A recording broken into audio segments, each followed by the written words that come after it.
আল্লাহ বলে, বান্দা, যে জবানটা আমি দিলাম এই জবানের মধ্যে কান্না ছাড়া কোনো ভাষা নাই। এই কান্নার মধ্যে আমি মালিক। এমন সুন্দর মায়া আর মোহাব্বত বান্দা তোর সাথে আর তোর মায়ের সাথে ফিট করে দিলাম। এ বান্দা, গভীর রাতে তুই কান্না করতেছিস, তোর ক্ষুধা লাগছে, প্রস্রাব করে দিয়েছিস, কান্নার আওয়াজ। ওই পাশের ঘরে তোর বাবাও ঘুমায়, ভাইও ঘুমায়, সাথে তোর মা ঘুমায়। কেউ ঘুম থেকে সজাগ হয় না, কিন্তু তোর কান্নার আওয়াজে মা ঘুম থেকে সজাগ হয়। কথা বলেন ঠিক কিনা? মায়ের আওয়াজটা যখন, বাচ্চার আওয়াজটা মায়ের কানের মধ্যে যায়, ওই বাচ্চার আওয়াজ পাইয়া মা ঘুম ভেঙে যায়। মা বুঝতে পারে আমার সন্তানের খাবারের প্রয়োজন, আমার সন্তান এখন বিছনায় প্রস্রাব করছে, পরিষ্কার করার দরকার। আল্লাহ পাক রব্বুল আলামিন বলে, ও বান্দা, আমি তোর এমন একজন রব, তোর মায়ের সাথে তোর সাথে কান্নার মাধ্যমে এমন সুন্দর একটা মোহাব্বত সৃষ্টি করছেন। কি? আরো জোরে আওয়াজ দিয়ে বলেন কি? আল্লাহ তাআলা বলে, বান্দা, যখন কথা বলার মতো শক্তি আমি মালিক দিয়ে দিলাম, এই কথা বলার মতো শক্তি দিয়ে যখন মাকে মা বলিয়া ডাক দেস, বাবাকে বাবা বলিয়া ডাক দেস, ছোট্ট কলিজার টুকরা সন্তানের মুখের প্রথম শব্দ মা বাবা ডাক শোনার সাথে সন্তানের মুখের আওয়াজে মা বাবার সব দুঃখ কষ্ট দূর হয়ে যায়। কথা বলেন ঠিক কিনা? আল্লাহ পাক রব্বুল আলামিন বলে, বান্দা, এই মায়ার মোহাব্বত ভালোবাসা আমি আল্লাহ তাআলা তোর মায়ের মধ্যে দিয়ে দিলাম। আমি আল্লাহ তোকে দুনিয়াতে পাঠাইলাম, আমি আল্লাহ মায়ের সাথে তোর সাথে ভালোবাসার কালেকশন করে দিলাম। বান্দা যখন মাকে মা বলিয়া ডাক দেস, বাবাকে বাবা বলিয়া ডাক দেস রে বান্দা, এই ডাক শোনার সাথে সাথে মা হাজারো কাজ ফেলে দিয়ে দৌড়াইয়া এসে বাচ্চাকে বুকের মধ্যে জড়ায় নেয়। কথা বলেন ঠিক কিনা? আল্লাহ পাক রব্বুল আলামিন বলেন, ও বান্দা, এত মায়া করে, এত মোহাব্বত করে, এত ভালোবেসে বান্দা আমি তোকে কেন বানাইছি জানোস? বিনা কারণে বানাই নাই, বিনা উদ্দেশ্যে বানাই নাই। আমি চাইলে দুনিয়ার এই বাতাস, আলো বাতাস নষ্ট করে দিয়ে তোর জীবনের আয়ুটাকে শেষ করে দিয়ে দুনিয়াতে আসার আগে মৃত্যু সন্তান হিসাবে দুনিয়াতে ভূমিষ্ঠ করাইতে পারতো কি পারতো না? আল্লাহ পাক রব্বুল আলামিন বলে, বান্দা, আমি তোর এমন একজন রব, আমি তোর এমন একজন মালিক, আমি আল্লাহ পাক রব্বুল আলামিন কেন কি উদ্দেশ্যে তোকে বানাইছি রে বান্দা? আমার আল্লাহ পাক রব্বুল আলামিন পবিত্র কোরআনের আয়াতের মধ্যে, আবার তেলাওয়াতকৃত আয়াতের মধ্যে আল্লাহ তাআলা বলেন, ওয়া মা খালাকুতুল জিন্না ওয়াল ইনসা ইল্লা লিয়াবুদুন।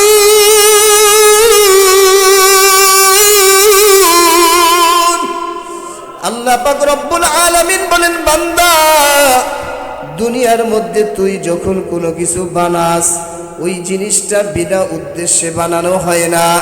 মাইকওয়ালা মাইক বানাইছে, উদ্দেশ্য আছে না নাই? আওয়াজ দিয়ে বলেন, আছে না নাই?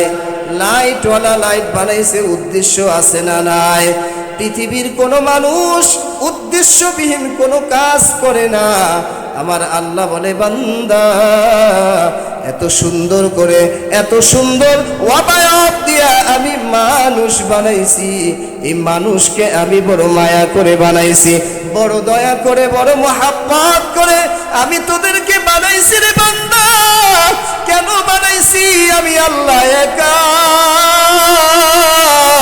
আমি আল্লাহর কোনো ছেলে নাই, কোনো মেয়ে নাই, কোনো মা নাই, কোনো বাবা নাই, আমি আল্লাহর কোনো ভাই নাই, বোন নাই। আসেনি? কথা বলেন, আল্লাহ পাকের ছেলে আসেনি, মেয়ে আসেনি?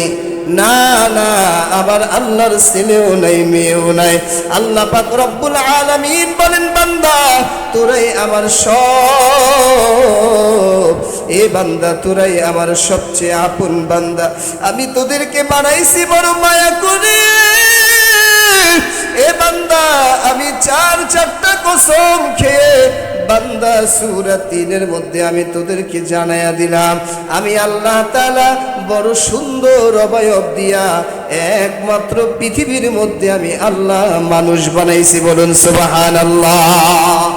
আল্লাহ পাক রব্বুল আলামিন বলে, হে বান্দা বিনা উদ্দেশ্যে আমি বানাই নাই বান্দা, আমি একটা উদ্দেশ্য নিয়ে বানাইছি। সেই উদ্দেশ্যটা হলো দুনিয়ার সব কিছু বান্দা তোর জন্য বানাইলাম। আসমান তোর জন্য বানাইলাম, জমিন তোর জন্য বানাইলাম। এ বান্দা সমুদ্রের মধ্যে এত সুন্দর সুন্দর মাছ কার জন্য বানাইছে? কার জন্য? আল্লাহর জন্য। আল্লাহ কি মাছ খায়? ফেরেশতাদের জন্য। আল্লাহ পাক রব্বুল আলামিন বলেন, বান্দা এত সুন্দর আসমান আমি বানাইলাম, এত সুন্দর জমিন আমি বিছাইয়া দিলাম। এই জমিনের মধ্য থেকে কত রং বেরঙের গাছের মধ্যে ফল আমি আল্লাহ তোর জন্য বানাইলাম। এ বান্দা সমুদ্রের মধ্যে, নদীর মধ্যে, পুকুরের মধ্যে এত মজার মজার মাছ আমি আল্লাহ তোর জন্য বানাইলাম। বান্দারে এই দুনিয়ার জমিনের যত নিয়ামত আছে সব কিছু বান্দা তোর জন্য বানাইলাম। একমাত্র আমি মালিক তোকে বানাইছেন কার জন্য? আরো জোরে বলেন, কার জন্য? আমাকে আপনাকে আল্লাহ বানাইছে আল্লাহর জন্য। আল্লাহ পাক রব্বুল আলামিন বলেন, বান্দা আমি একমাত্র আমার জন্য তোদেরকে বানাইছি। এ বান্দা তোদের কাজই হলো আমার হুকুম ৫ ওয়াক্ত নামাজ পড়া। কথা বলেন ঠিক কিনা? আমার কুদরতি পায়ে সিজদা দিয়া এ বান্দা যখন বলবি সুবহান রাব্বিয়াল আলা,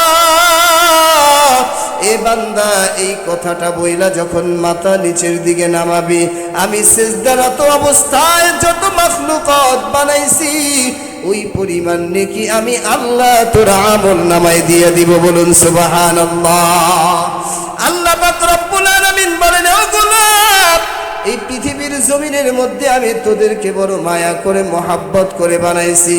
ও আমার পর্দার আড়ালের আম্মা জান, ও যুবক ভাই, আজকে মসজিদের পাশেই তোমার বাড়ি, মসজিদের পাশে আজকে মাহফিল হইতেছে রে ভাই। তোমার দিলটা চায় না এই মাহফিল ময়দানে আসতে। মাহফিলের উসিলায় তুমি মেলার মধ্যে বৈশা বৈশা গল্প করতেছো, মোবাইল টিপতেছো, বান্ধবীর সাথে আলাপ করতেছো রে ভাই। একবার কি তাকাইয়া দেখছো তোমাকে আল্লাহ রব্বুল আলামিন কত সুন্দর একটা দেহ দিয়া আল্লাহ বানাইছে, কথা বলার শক্তি দিলেন, দেখার মতো শক্তি আল্লাহ দিলেন। তোমাকে আল্লাহ তাআলা ৩.৫ হাত বডির মধ্যে এত সুন্দর দামি দামি নিয়ামতগুলো কে দিয়েছেন? আরো জোরে বলেন, কে দিয়েছেন? ওই আল্লাহ আপনার আমার রব। আল্লাহ পাক রব্বুল আলামিন বলেন, ও বান্দা যখন ফজরের নামাজের সময় মুয়াজ্জিন ডাক দিয়া দেয়, আসসালাতু খায়রুম মিনান নার, এ বান্দা ঘুম থেকে নামাজ পড়ো। বান্দা আমার মালিকের দিকে তুমি ছুটে আসো রে বান্দা। আল্লাহ পাকের কুদরতি পায়ে সিজদা দে। আল্লাহ তাআলা বলে, বান্দা আমি তোকে এত নিয়ামত দিয়া বানাইয়া তোকে আমি সারা রাত সুন্দরভাবে ঘুম পাড়াইয়া দিলাম। এ বান্দা তুই আমার হুকুম অমান্য করিয়া ফজরের নামাজটা পড়লি না, জোহরও পড়লি না, আসরও পড়লি না, মাগরিবও পড়লি না। আমি আল্লাহ কিন্তু রাগ হইয়া তোর খাবার বন্ধ করিয়া দেই নাই। এ বান্দা দুনিয়াতে আমি মালিক। যেই গাছের ফল হিন্দু খায় ওই গাছের ফল মুসলমান খায়নি। কথা বলে না? যেই নদীর মাছ হিন্দুরা খায় ওই নদীর মাছ মুসলমানরা খায়নি। যেই নদীর মাছ মুসলমান খায় ওই নদীর মাছ আল্লাহর দুশমনরাও খায়। যেই রাস্তা দিয়া একজন ইমানদার 5 ওয়াক্ত নামাজি হাইটা যায় ওই রাস্তা দিয়া একজন বেনামাজি শয়তানের মতো আচরণ করা মানুষও হাইটা যায় কি যায় না? আল্লাহ পাক রব্বুল আলামিন বলেন, এ বান্দা আমি মালিক, এই দুনিয়ার মধ্যে তোদেরকে আমি আল্লাহ তাআলা ছেড়ে দিলাম, ছাড় দিয়ে দিলাম। বান্দা দুনিয়ার হায়াতের জিন্দেগির কতটা সময় তুই আমার নাফরমানি করতে পারোস, আমার নাফরমানিতে লিপ্ত থাকতে পারোস। বান্দা আমি একটু দেখতে চাই আমি আল্লাহ তাআলার হাতের মধ্যে তোর জীবনের রশি লাগাইয়া রাখছি। কথা বলেন ঠিক কিনা? আল্লাহ পাক রব্বুল আলামিন বলেন, বান্দা যখন আমি আল্লাহ তাআলা তোকে ধরব পৃথিবীর কোন শক্তি তোকে বাঁচাইয়া রাখতে পারবে না। কথা বলেন ঠিক কিনা? আল্লাহ পাক রব্বুল আলামিন বলেন, বান্দা আমি কিন্তু আল্লাহ এমন রব, আমি আল্লাহ ছাড় দেই কিন্তু কোনোদিন ছেড়ে দেই না। কথা বলেন ঠিক কিনা? এ বান্দা কতদিন আর আমার হুকুম অমান্য করে আমি আল্লাহ পাক রব্বুল আলামিনের ইবাদত বন্দেগী ছেড়ে দিয়ে তুই বান্দা তোর শক্তি দিয়া, বাহাদুরি দিয়া, ক্ষমতা দিয়া দুনিয়ার মধ্যে গর্ব খর্ব করে দম্ভ করে হাঁটবি রে বান্দা। আমি আল্লাহ তাআলা এই দুনিয়ার মধ্যে সবচেয়ে বড় শক্তিশালী যারা ছিল আমি আল্লাহ তাদেরকেও সাইজ করছি। কথা বলেন ঠিক কিনা? আল্লাহ পাক রব্বুল আলামিন বলেন, এ বান্দা আমি তো সব সময় তোর দিকে তাকাইয়া রইছি, আমি সব সময় তোর পাশে, ডানেও আমি আছি, বামেও আমি আছি, পিছনেও আমি আছি, সামনেও আমি আছি। ওয়াফি আনফুসিকুম আফালা তুবসিরুন। আল্লাহ পাক রব্বুল আলামিন বলেন, বান্দা আমি তোর নিকটতমে, খুব নিকটে, আমি যেই দিকে তাকাবি সেদিকে আমি আল্লাহ। গাছের দিকে তাকাইলে দেখবি আমি আল্লাহর কুদরত, মাছের দিকে তাকাইলেও দেখবি আমি আল্লাহর কুদরত, আমি আল্লাহ তাআলার আসমানের দিকে তাকাইলেও দেখবি আমি আল্লাহর কুদরত। এ বান্দা কিভাবে আমার হুকুম অমান্য করিয়া বান্দা কিভাবে তুই ঘুমাস? আমি আল্লাহ তোকে ডাকি এই প্রথম আসমানের মধ্যে আইসা আমি আল্লাহ তাআলা ডাকতে থাকি, এ বান্দা ওঠ ওঠ ওঠ, আমি আল্লাহ তোর এমন একজন মালিক, আমি তোকে ক্ষমা করার জন্য, তোর প্রয়োজনগুলো মিটাইয়া দেওয়ার জন্য, তোর সব সমস্যা সমাধান করার জন্য আমি আল্লাহ তোকে ডাকি। বান্দা ওঠ ওঠ, আমি আল্লাহর কাছে তওবা কর। আমি আল্লাহ পাক রব্বুল আলামিনের কাছে চাওয়ার অত্যন্ত গুরুত্বপূর্ণ দামি সময় হইল শেষ রাত্রে তাহাজ্জুদের সময়।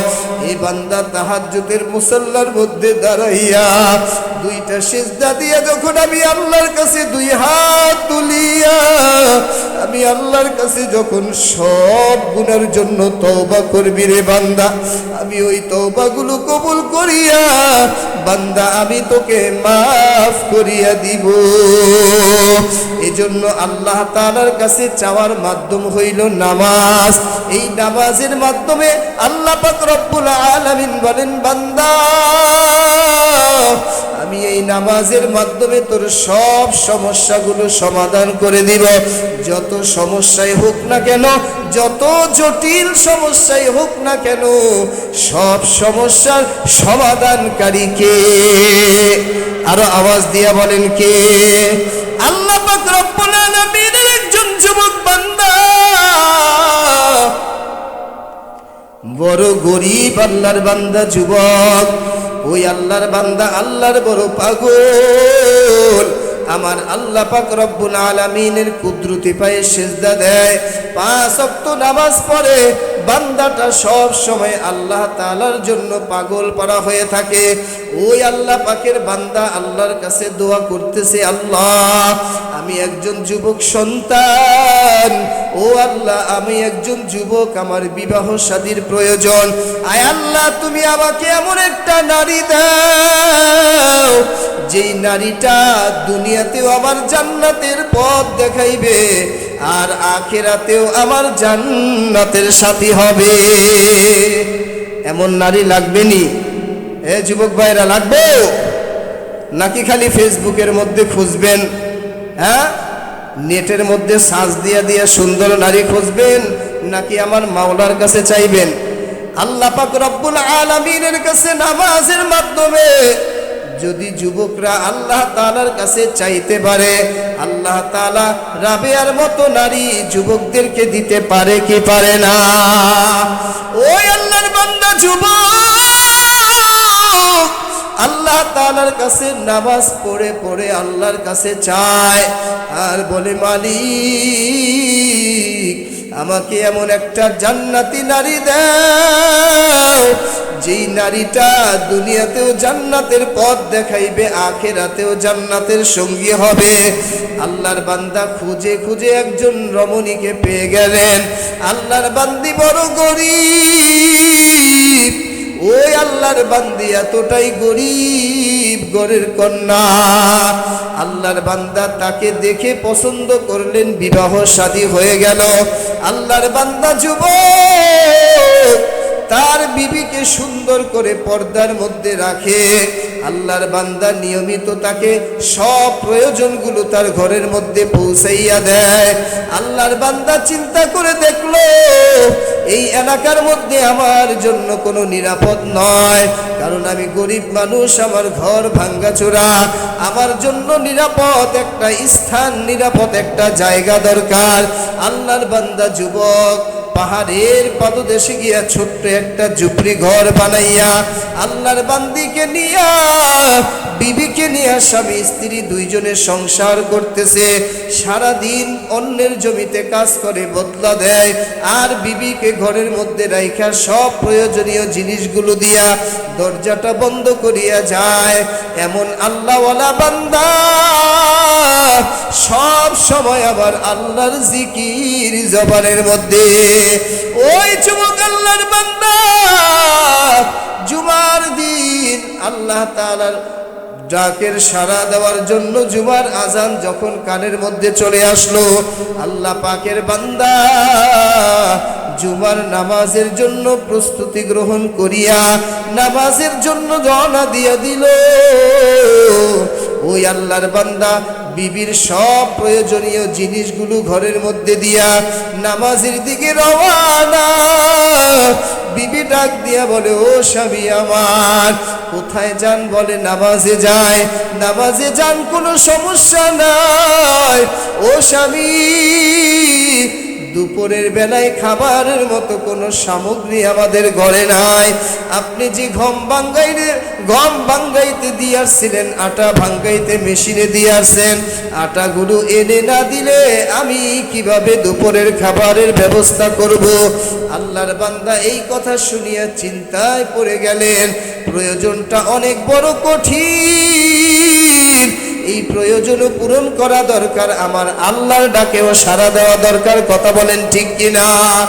আল্লাহর বান্দা আল্লাহর একজন হক্কানি বুজুর্গ, আল্লাহর ওলির হাতে হাত রাখিয়া দ্বীনের সঠিক পথের দিশা পেয়ে আল্লাহর ওলি বলছিল, বাবা, দুনিয়ার মধ্যে যতই ব্যস্ততা থাকুক,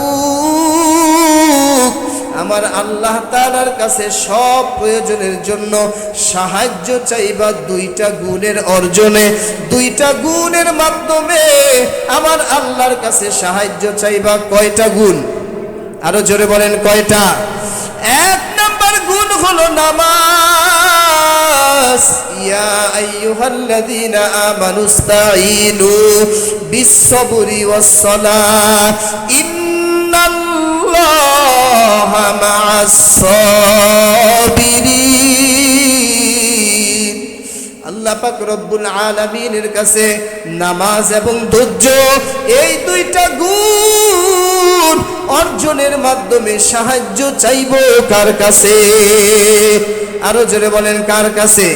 নাকি মেম্বার সাহেবের কাছে, চেয়ারম্যানের কাছে, নেতার কাছে, নেত্রীর কাছে? না না, আমরা সাহায্য এমন একজনের কাছে চাইব যার কোনো পিছু টান নাই, কথা বলেন ঠিক কিনা, যার কোনো প্রয়োজন নাই, যার কোনো কিছুর দরকার নাই, যার কোনো প্রয়োজন নাই, যার কোনো পিছু টান নাই।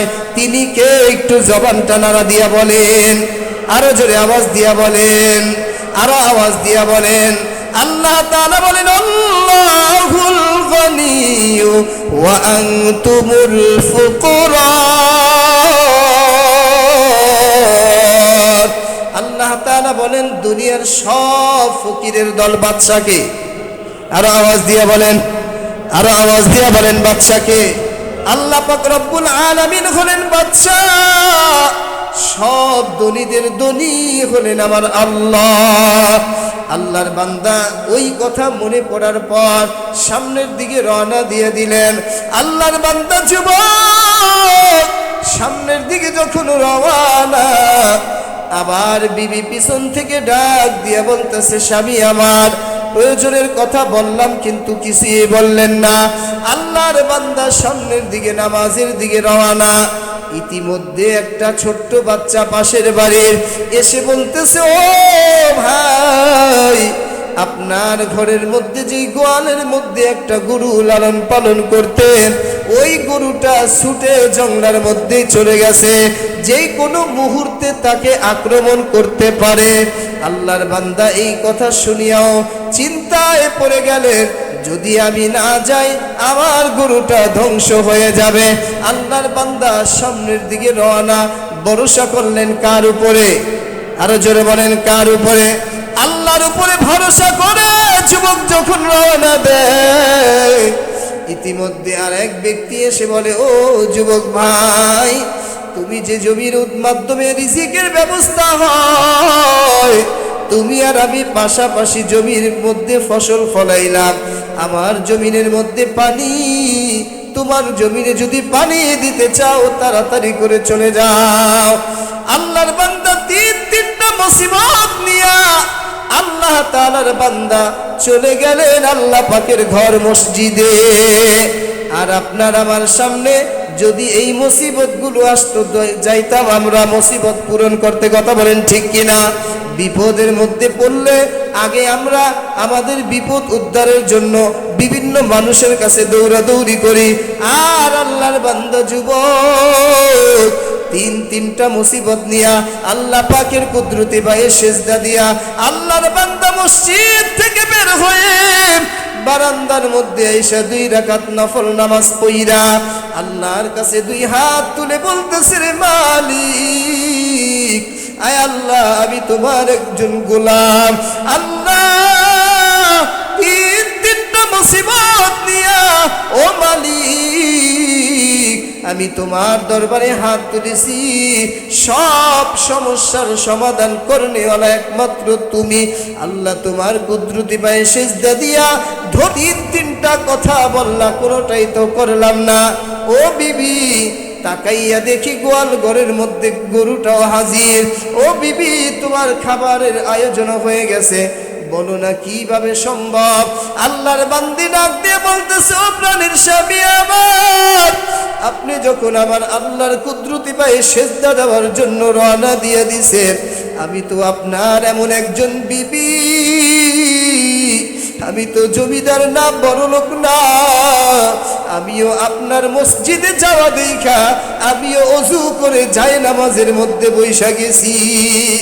আমিও আমার মালিকের কাছে আমার প্রয়োজনগুলো দরখাস্ত করেছি। ইতিমধ্যে দেখি কে যেন দরজার সামনে দাঁড়িয়ে সালাম দিয়ে দিল, ডাক দিয়া বলতেছে, ও ভাই, এই যে আটার বস্তা ভুলবশত আমি নিয়ে আসলাম, আটার বস্তা রেখে গেলাম ঘরে, নাও খাবারের ব্যবস্থা করিয়া নাও। আমি ভুলে তোমাদের আটার বস্তা নিয়ে আসছি। দিল্লির মোড় ঘুরাইয়া দিছেন কে? আরো আওয়াজ দিয়ে বলেন কে? ওই আল্লাহ এখনো আছে না নাই? আছে? শক্তি আছে না কিছু দুর্বল হয়ে গেছে? আল্লাহ পাক রব্বুল আলামিন কুদরতি খেলা খেলাইয়া রিজিকের ব্যবস্থা করে দিলেন। বিবিকে ডাক দিয়ে বলতেছেন, বিবি আমার, গোয়াল ঘরের মধ্যে গরু, ও বিবি কিভাবে আসলো? বিবি ডাক দিয়া বলে, প্রাণের স্বামী আমার, ঘরের দরওয়াজাটা খুইলা আমি গরুর দিকে, গরুর ঘরের দিকে তাকাইয়া দেখি দূরের থেকে একটা গরু দৌড়াইয়া আসতেছে, পিছন দেখি একটা বিশাল বড় বাঘ ওই গরুটাকে ধাওয়া করে করে নিয়ে আসতেছে। গরুটা যখন আমাদের গোয়াল ঘরের মধ্যে ঢুকলো, অমনি বাঘটা লেজ নাড়াইয়া জঙ্গলের মধ্যে চলে গেল। বলুন সুবহানাল্লাহ। আল্লাহর বান্দা শুকরিয়া আদায় করলো, দৌড় দিয়া জমিনের মধ্যে গিয়া দেখে পরিপূর্ণ জমিনের পানি ভরপুর। ডাক দিয়া বলতেছে, ভাই কিভাবে আবার জমিনের মধ্যে পানি আসলো, আমি তো দেই নাই। আল্লাহর বান্দা বলতেছে, ভাই মোটর চালু করিয়া আমি একটু নিদ্রায় গিয়া কায়দ হইয়া ঘুমাইয়া গেছি, ওই জমিটা পরিপূর্ণ হইয়া তোমার জমির মধ্যে পানি ভরপুর করেছে। কুদরতি খেলা কার? আরো জোরে বলেন কার? আল্লাহ পাক রব্বুল আলামিন বলে, বান্দা এই সব সমস্যা সমাধানের একটাই মাত্র চাবি, তার নাম হলো নামাজ।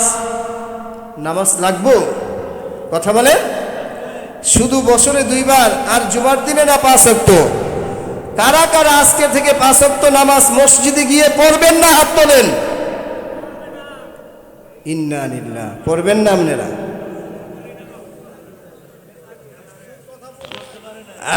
যাক, সবাই তো আমার দিকে খেয়াল, দিলের অবস্থা সবার ভালো যে প্রত্যেকে নামাজ পড়বে, তাই না? ইনশাল্লাহ আমরা প্রত্যেকেই যেন জামাতের সাথে আগামীকাল ফজর থেকে নামাজ পড়তে পারি। আল্লাহ যেন আমাদেরকে তৌফিক দান করুক, বলেন আমিন।